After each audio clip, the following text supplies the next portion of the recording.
आमदार बेकर साहेब यांच्या वेळोवेळी सूचना ज्या निर्गमित होती त्याचं पालन तंतोतंत आपण सर्वांनी करायचं आहे आणि हा रद्द होईपर्यंत आपण हे आंदोलन तसंच चालू राहणार आहे एवढंच या निमित्ताने मी सांगतो. आपण सर्वजण आलात आपल्या सर्वांचं मी संघटनेच्या वतीनं आभार मानतो आणि थांबतो. जय हिंद, जय महाराष्ट्र.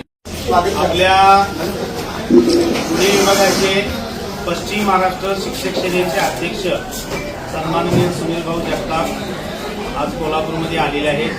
त्यांचं कोल्हापूर जिल्हा शिक्षक सेनेच्या वतीनं सहर्षाचं स्वागत. त्याचबरोबर उर्दू विभागाचे राज्यप्रमुख आमचे मित्र मुश्ताक पाटील सर, त्यांचे सर्व कार्यकर्ते, सुनील भाऊ जगताप यांची मित्रमंडळी कोल्हापूर नगरीमध्ये आलेले आहेत. पुन्हा एकदा कोल्हापूर शाखेचे स्वागत. त्याचबरोबर कोल्हापूर जिल्हा शिवसेनेचे पदाधिकारी मंजित माने, त्याचबरोबर महाराष्ट्र सेनेचे हर्षल पाटील हे पण आलेले आहेत आपल्या या उपक्रमाला प्रतिसाद देण्यासाठी, पाठिंबा देण्यासाठी.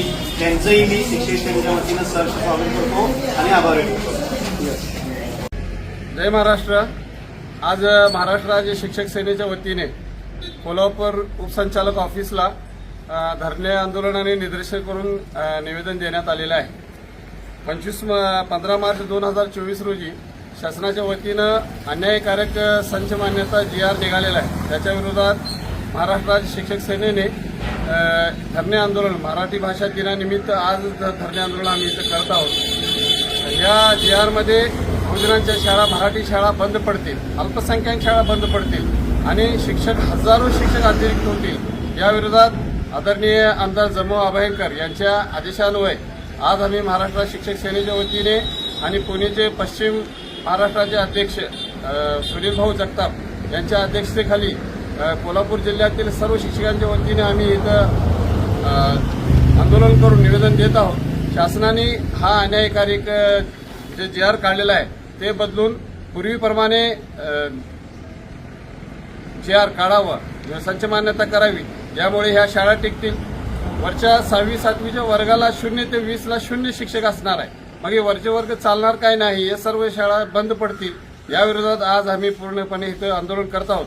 मी आमचे जिल्हाध्यक्ष नवीद पटेल, मंजूर पटेल या सर्वांचा, तसंच सुनील भाऊ जगताप आलेले सर्व शिक्षकांचा मी आभार मानतो आणि हेच गवाही शासनाला एवढे आम्ही आवाहन करतो की हे जे 15 मार्च 2024चा GR आहे ते त्वरित रद्द करून पूर्वीप्रमाणे संच मान्यता करण्यात यावी.